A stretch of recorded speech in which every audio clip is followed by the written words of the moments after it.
말씀 보겠습니다. 빌립보서 2장 보겠습니다.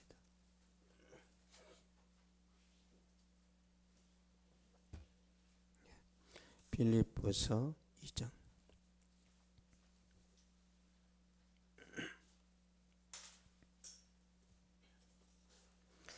2장 5절 한 절만 보겠습니다.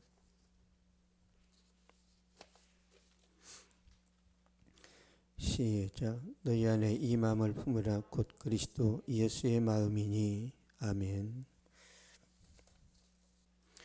오직 예수라는 제목으로 말씀 전하도록 하겠습니다.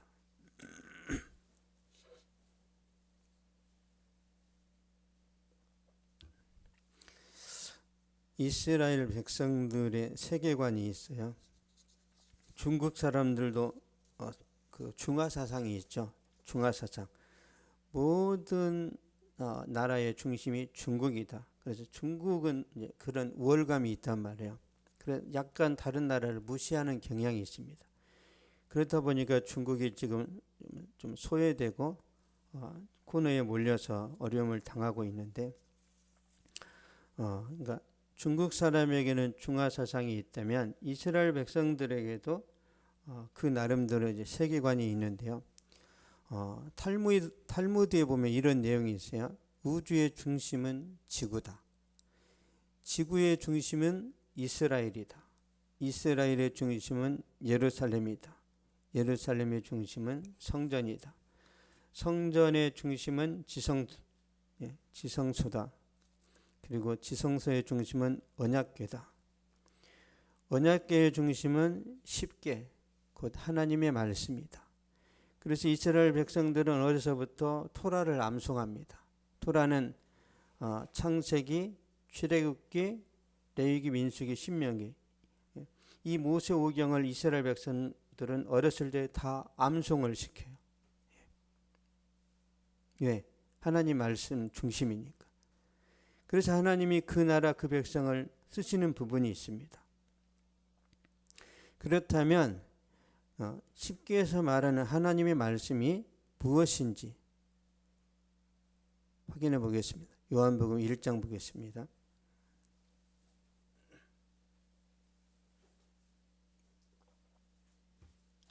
요한복음 1장 1절에서 3절.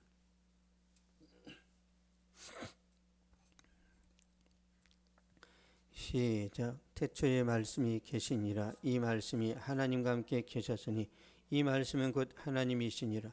그가 태초에 하나님과 함께 계셨고 만물이 그로 말미암아 지은 바 되었으니 지은 것이 하나도 그가 없이는 된 것이 없느니라. 아멘. 이 말씀은 곧 하나님이시니라. 그러니까 말씀은 하나님이세요. 하나님. 이스라엘 백성들이 십계를 붙들고 자랐는데 그 말씀이 하나님이시라는 거죠. 이 하나님이 또 어떻게 행동을 하시는지 보겠습니다. 요한복음 1장 14절 보겠습니다. 1장 14절 시작. 말씀이 육신이 되어 우리 가운데 거하심이 우리가 그 영광을 보니 아버지의 독생자 영광이요 은혜와 진리가 충만하더라. 아멘.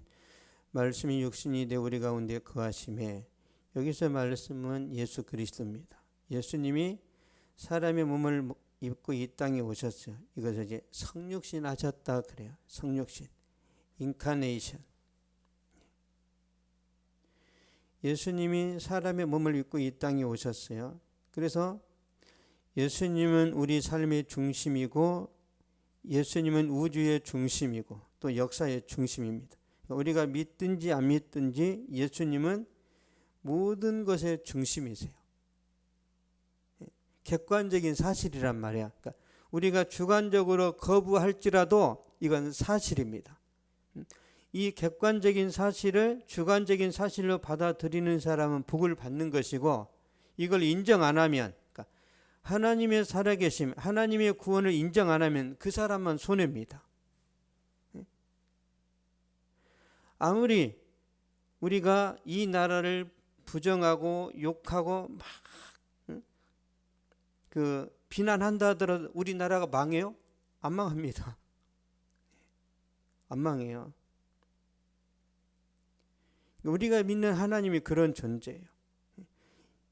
이 예수님이 역사의 중심인데요. 옛날에도 말씀드린 바 있지만 역사가 영어로 히스토리잖아요. 히스토리.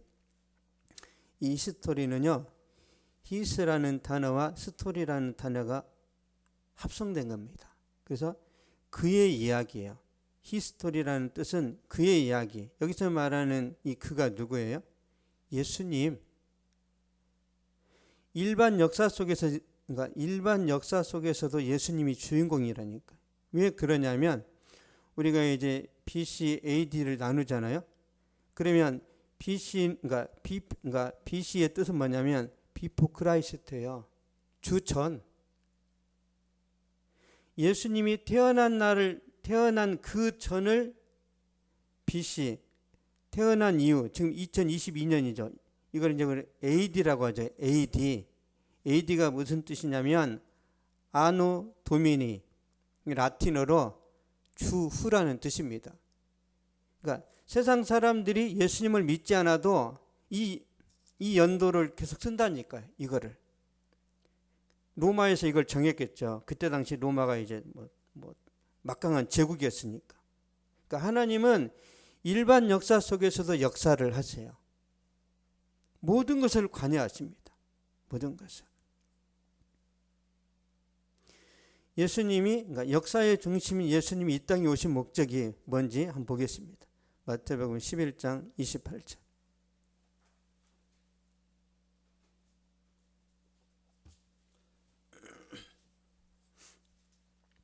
마태복음 11장 28절.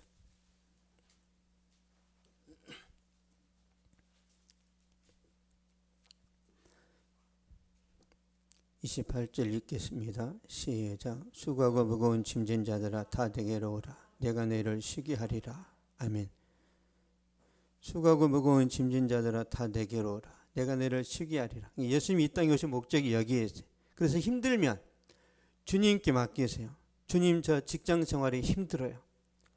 주님, 제가 직장 생활할 때 힘들게 하는 사람이 있습니다. 너무너무 힘듭니다. 이걸 주님께 기도를 하란 말이에요. 그 하나님 역사를 아십니다. 여러분, 제가 군대에서 저를 괴롭히는 고참이 있었단 말이에요. 저를 매일 때렸습니다. 매일.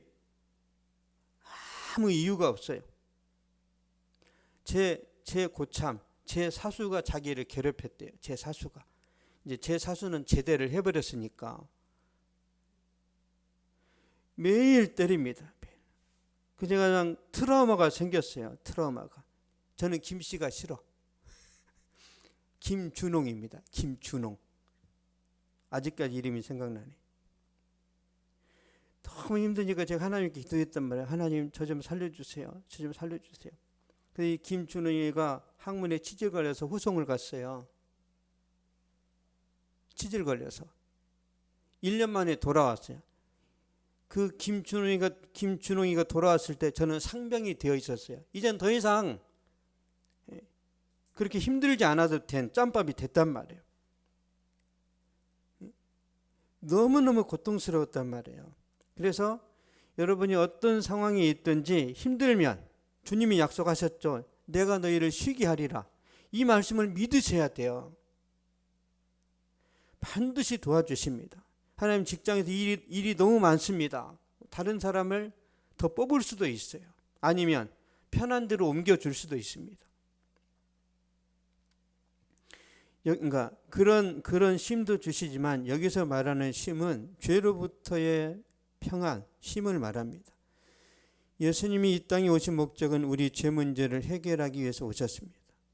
우리를 어둠에서 빛으로 인도하시기 위해서 오셨고, 우리를 죽음에서 생명으로, 그리고 천국으로 인도하시기 위해서 오셨단 말이에요.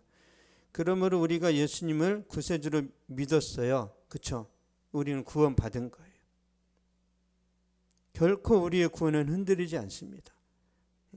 구원받은 우리에게 지금 사도 바울이 말하는 거예요. 빌립보서 2장 5절 보겠습니다.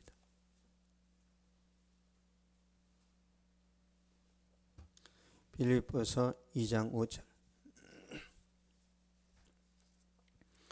시작. 너희 안에 이 마음을 품으라. 곧 그리스도 예수의 마음이니. 아멘.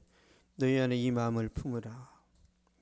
바울이 예수님의 마음을 가지라는 거예요. 예수님의 마음. 예수님이 어떤 분이죠? 예수님은 하나님과 본체입니다. 그러니까 예수님은 하나님과 동등하세요. 하나님이시라는 거죠. 그런데 예수님이 자기를 비우고 자신을 낮추신 다음에 사람의 형체를 입고 이 땅에 오셨어요. 부자가 아니라 가난한 모습으로 오셨고 우리 죄를 대신해서 십자가에 달려 죽으셨단 말이에요.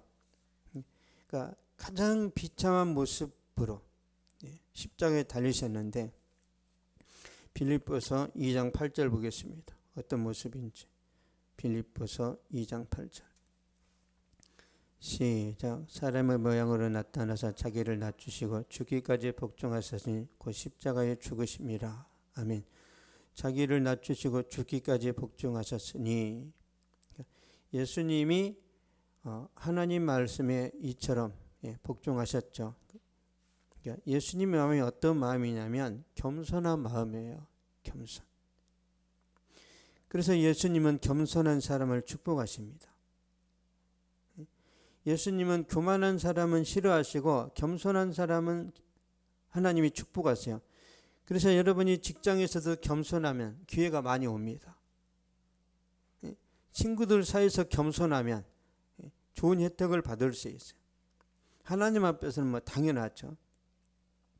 그래서 바울이 우리에게 겸손한 마음을 가지라고 하는 거예요. 초대교회 교부였던 어거스틴이 이런 말을 했습니다. 신앙에서 제일 가는 것은 무엇인가? 당신이 내게 이렇게 묻는다면 나는 첫째도 둘째도 셋째도 겸손이라고 대답하겠습니다. 그러니까 기독교 최고의 덕목은 겸손이라는 거죠. 겸손. 겸손은 거룩의 핵심입니다. 여러분, 거룩해야 겸손해요. 내가 겸손해야지 해서 겸손한 게 아니라 내 마음속에 하나님의 은혜가 있고 하나님의 성령이 작동을 해야 내 자신을 낮춘단 말이에요.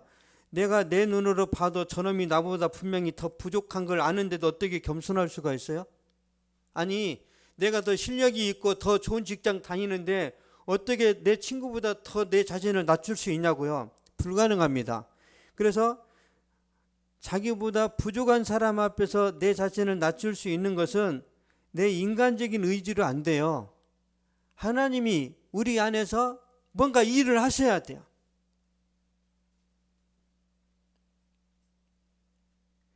그러면 이제 그 사람이 충격을 먹어요. 저놈이 나보다 공부도 잘하고 인물도 좋고 여러 가지가 다 탁월한데 왜 내 앞에서 겸손하지?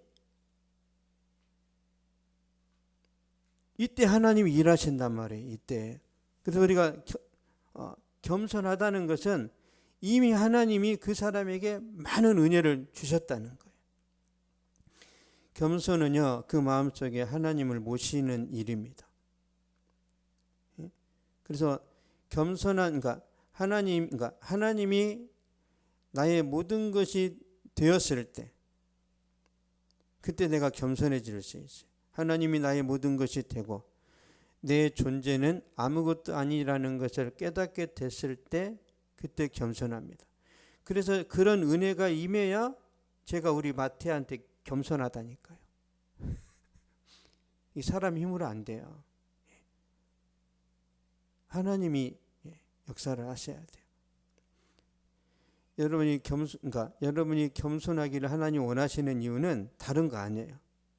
왜 여러분을 하나님께서 겸손하게 하시냐면, 보겠습니다. 베드로전서 5장 6절.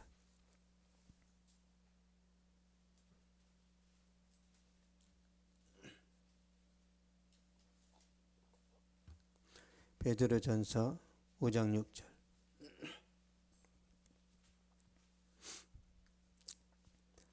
시작. 그러므로 하나님의 능하신 손 아래에서 겸손하라. 때가 되면 너희를 높이시리라. 아멘. 겸손해라 하는 이유는 여러분 높이시려고, 여러분한테 더 축복하시려고 하나님이 계속 겸손하라고 하시는 거예요. 가장 높이 나는 새가 가장 낮은 데 둥지를 트는 거 아세요? 가장 낮은 데 둥지를 트는 새가 가장 높이 난대요. 겸손한 사람은 비수기가 없어요. 항상 좋은 일이 있습니다. 겸손하면. 진짜입니다. 어디 가든지 여러분이 겸손하면 다 여러분하고 친구 먹으려고 해요. 편하니까. 야고보서 4장 10절 보겠습니다. 야고보서 4장 10절.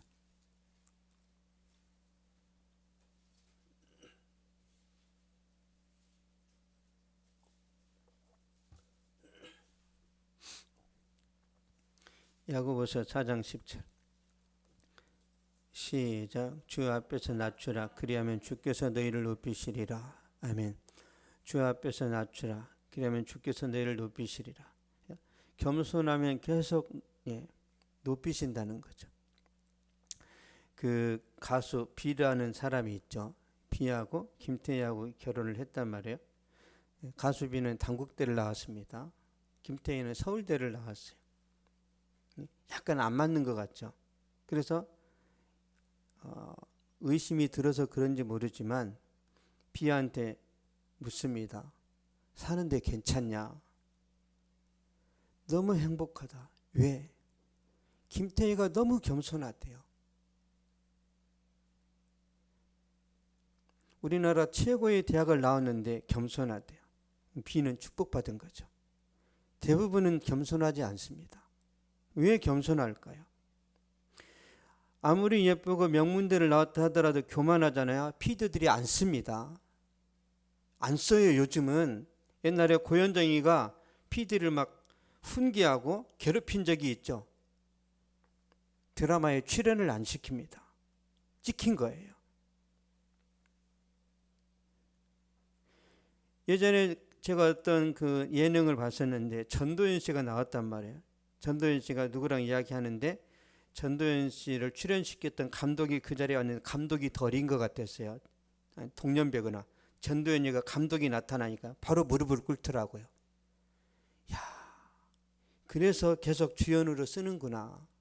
이미 여우 주연상을 타고 아주 유명한 그런 단계까지 올라섰는데도 과거에 감독님이 나타나니까 다른 사람 눈치 안 보고 무릎을 꿇는 거예요. 저는 이게 모양새가 안 좋아 보이는 게 아니라 정말 전도연이가 겸손하구나. 여러분 직장에서 무릎을 꿇으세요. 상사한테. 이게 그러니까 무릎을 꿇는다고 비굴하다는 게 아니라니까요. 여러분 하나님의 자녀잖아요. 그렇죠? 하나님의 자녀가 꿀릴 게 뭐가 있어요? 여러분의 신분은 왕자란 말이에요. 왕자. 예수님도 침뱉음 당하고 채찍 맞으시고 십자가 지셨는데 우리가 직장에 갔을 때 야, 컵 닦아와. 밀걸레로 밀어. 그러면 화내지 마시고 그렇지 않아도 운동하고 싶었는데 아멘 하란 말이에요. 분명히 하나님이 축복하십니다. 그래서 대립하고 강대강으로 가지 마시고 누가 무시하든지 아니면 비난하든지 그건 중요하지 않습니다. 하나님이 나를 어떻게 보느냐가 중요해요.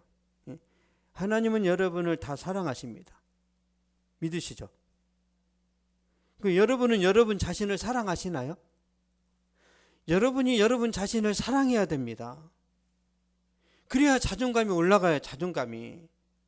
다른 사람들이 계속 너 잘나고 너 대단해 이런 말을 해도 자기 자신이 아니야 나는 정말 형편없어. 나는 정말 무가치해. 그런 생각을 하고 있으면 이게 회복이 안 돼요. 하나님이 여러분 사랑하는 그 변함이 없어요. 그걸 받아들이시면 여러분도 여러분 자신을 소중하게 여깁니다. 거기서부터 시작하는 거예요. 여러분은 본능적으로 여러분 사랑하신다니까요. 제가 알려드릴까요? 여러분이 가다가 넘어졌어요. 그러면 손이 어디에 끼었으면 이걸 안 다치게 꺼내려고 하죠. 아니면 손을 망가뜨리나요? 끼었는데 더 부서지라고 막 집어 넣어요, 빼요. 본능적으로 내 몸을 보호하잖아요. 왜? 사랑하니까. 입으로도 여러분 자신에게 그런 사랑의 멘트를 날려야 된다니까요. 너는 왜 이렇게 예쁘니? 너 왜 이렇게 잘생겼어? 거울을 쳐다보고 한두 번씩 하란 말이에요. 거울을 보고 아 깜짝이야.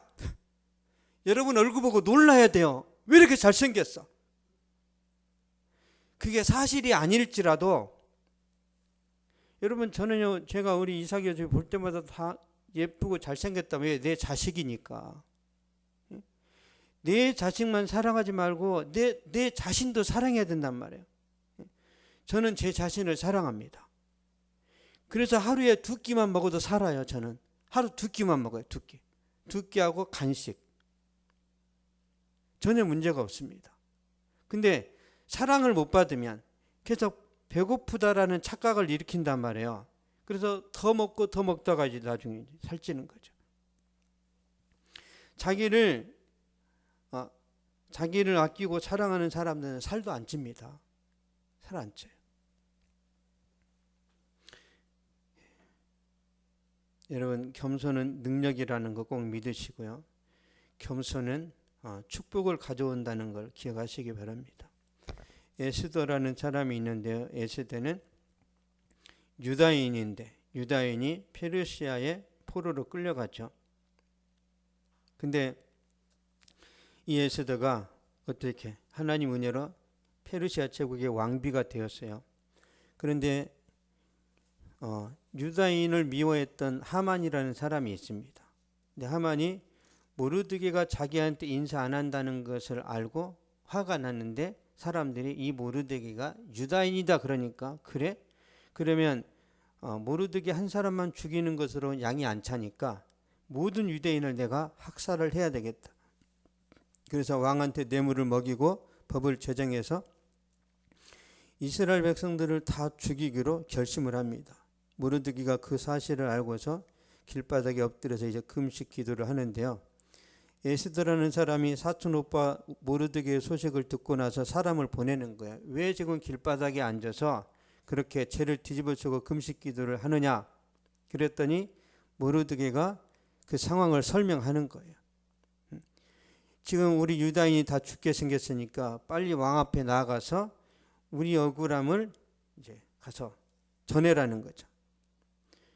그러나 왕비라 할지라도 페르시아에서는 왕이 부르지 않았을 때 왕 앞에 나가면 경호원이 왕비를 죽여요. 그 법이 있습니다. 그만큼 페르시아는 왕들이 많이 암살당한 거예요. 그래서 에스더가 왕이 부르지 않았는데 나가면 그냥 그 자리에서 죽습니다. 사는 방법은 딱 하나예요. 왕이 에스더가 나타났을 때 이렇게 금호를 내밀으면 돼요. 이렇게 지팡이를 내밀으면 살아납니다. 근데 지팡이를 내밀면 살아나고 가만히 있으면 에스더는 죽는단 말이에요.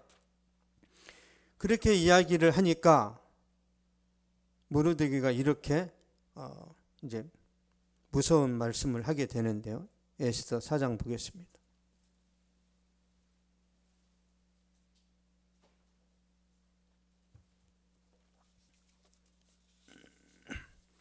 에스더 4장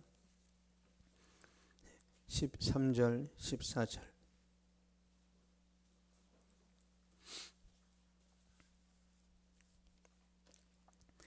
에스더 4장 13절 14절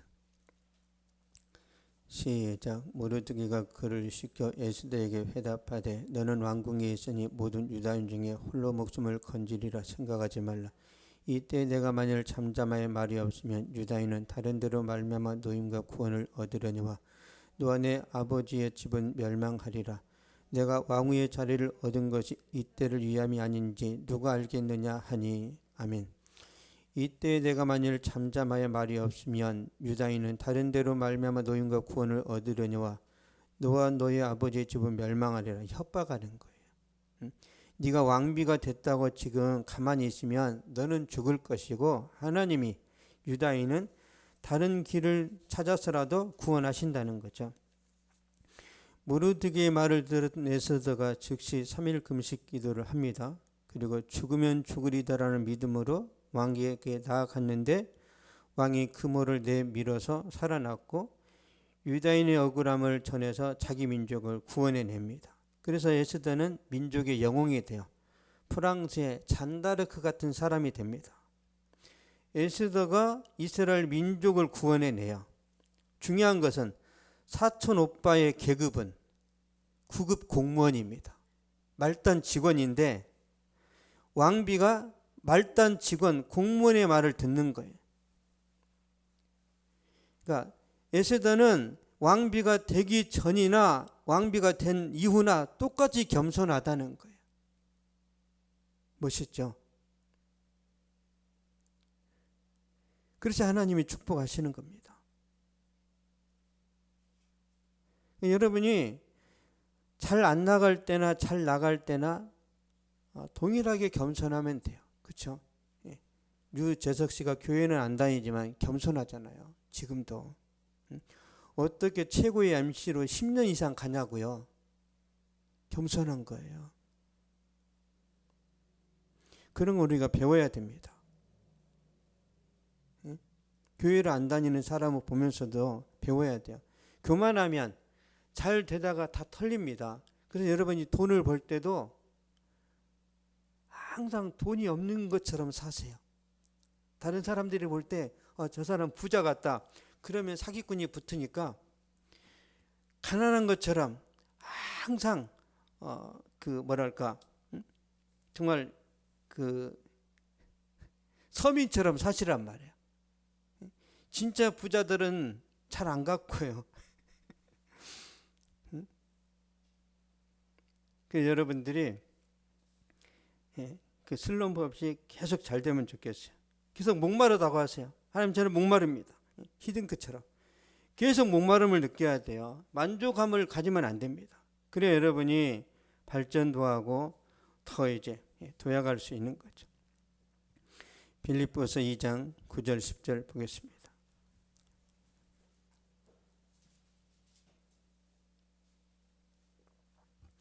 빌립보서 2장 9절 10절 시작. 이러므로 하나님이 그를 지극히 높여 모든 이름 위에 뛰어난 이름을 주사 하늘에 있는 자들과 땅에 있는 자들과 땅 아래에 있는 자들로 모든 무릎을 예수 이름에 꿇게 하시고. 아멘. 하나님이 그를 지극히 높여 모든 이름 위에 뛰어난 이름을 주사, 예수님이 십자가 달려 죽으신 이후에 하나님이 모든 이름 위에 뛰어난 이름을 주셨어요. 그러니까 모든 피조물이 예수님 이름 앞에 엎드리게 하셨단 말이에요. 겸손의 왕 예수님께 모든 만물이 경배하게 만드셨습니다. 그러니까 겸손했을 때 나타나는 현상이에요.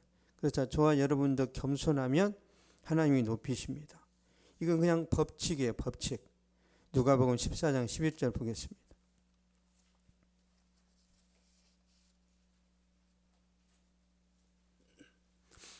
누가복음 14장 11절.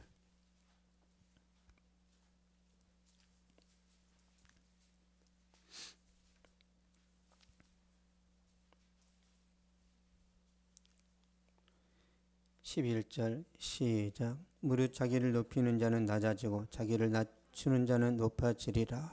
아멘. 자기를 낮추는 자는 높아지리라. 이거 공식이란 말이에요. 이 말씀대로 여러분의 이름이 높임을 받으시기를 축복합니다.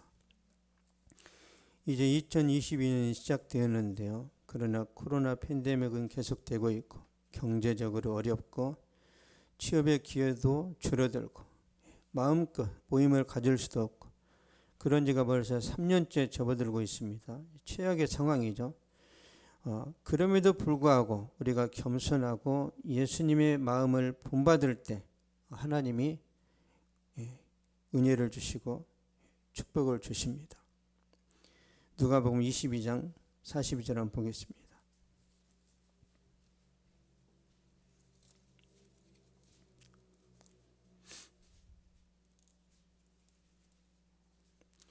누가복음 22장 42절 시작. 이르시되 아버지 만일 아버지의 뜻이거든 이 잔을 내게서 옮기시옵소서.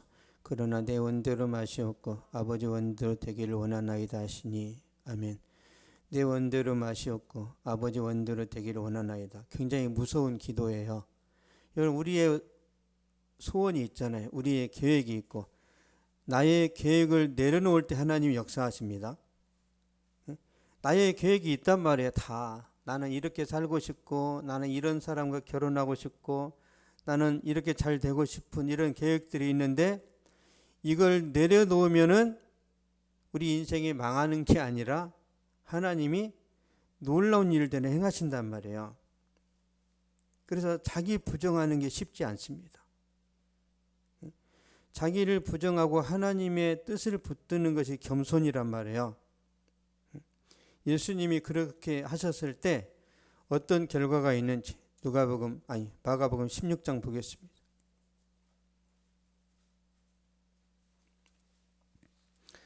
마가복음 16장 19절 20절.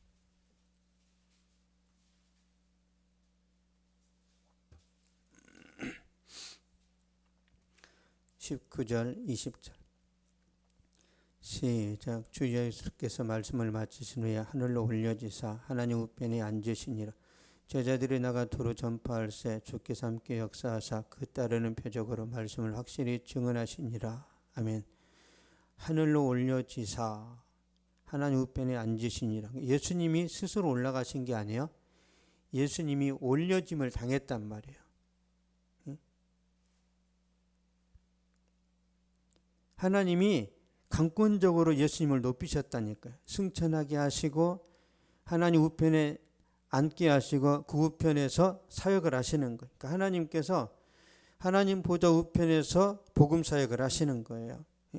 제자들이 나가 두루 전파할새 함께 역사하사 그 따르는 표적으로 말씀을 확실히 증언하시니라.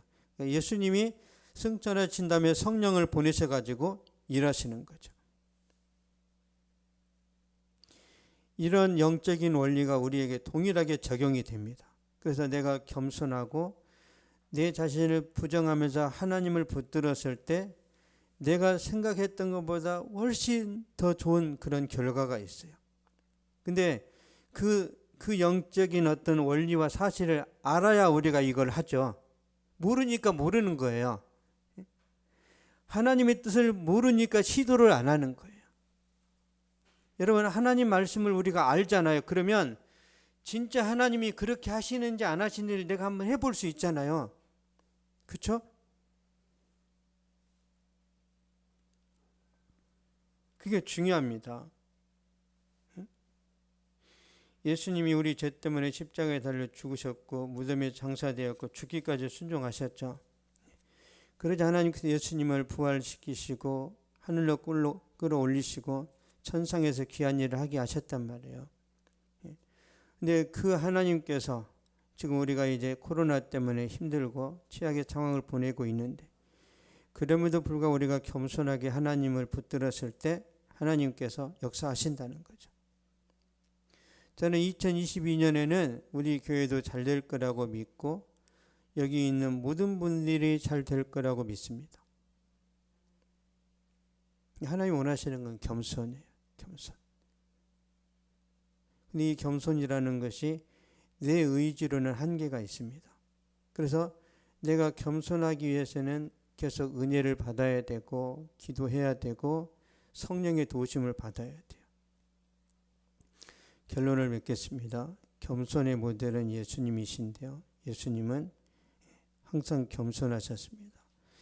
예수님은 병을 고치고 죽은 자를 살려내실 때도 겸손하셨고 예수님은 십자가 지시고 골고다 언덕을 오르실 때도 겸손하셨어요. 그래서 하나님이 예수님을 모든 이름 위에 뛰어난 이름으로 높이셨습니다. 만일 우리가 하나님 앞에서 예수님처럼 겸손하다면 하나님 말씀이 이처럼 순종을 할 수 있다면 하나님은 저와 여러분을 반드시 높이십니다. 그래서 하나님을 시험하셔야 돼요. 하나님을. 그러니까 예수님을 떠나기 위해서 시험하는 게 아니라 진짜 하나님을 나를 높이시는지 진짜 하나님이 일하시는지 우리가 하나님을 테스트해야 돼요. 하나님 말씀 순종했을 때 반드시 주님이 역사를 하십니다. 반드시. 그래서 그런 경험과 체험들이 많아지면서 우리 믿음이 자라는 거예요. 현장에서 그런 경험들이 더 풍성해지기를 축복합니다. 기도하겠습니다. 살아계신 하나님 감사합니다. 오직 예수라는 제목으로 우리가 말씀을 들었는데 거룩하신 아버지, 2022년을 살아가면서 우리 앞에 여러 가지 근심과 염려와 또 답답함이 있사온데 하나님이여, 하나님 말씀 붙들어 우리가 순종하고 겸손히 반응할 수 있도록 도와주시옵소서. 그러므로 사랑하는 성도들이 잘되게 하여 주시고 저들의 기도가 속히 응답되게 하여 주시며 하나님의 축복의 손길이 함께하는 복된 삶이 되어질 수 있도록 주여 축복하여 주시옵소서. 2022년 불안함과 아버지 두려움으로 우리가 시작을 합니다. 그러나 감사함으로 소망으로 기쁨으로 충만한 한 해를 우리가 결말 지을 수 있는 그런 시간들이 되어질 수 있도록 하나님께서 매 달마다 아버지 매 주마다 능력으로 역사하여 주시옵소서. 우리가 믿는 하나님은 살아계심으로 놀라운 일들이 일어날 줄 믿습니다. 주여 사랑하는 성도들에게 하나님의 축복으로 하나님의 능력으로 함께하여 주시옵소서. 지금은 우리 주 예수 그리스도의 은혜와 하나님의 사랑과 성령의 이로 교통 교제에 충만하게 하심이 이 시간 예배를 드리고 돌아가는 모든 발걸음 위에 저들의 가정과 학교와 직장과 사업 위에 또한 이 민족과 세계 선교지 위에 이제로부터 영원토록 항상 함께 있을지어다.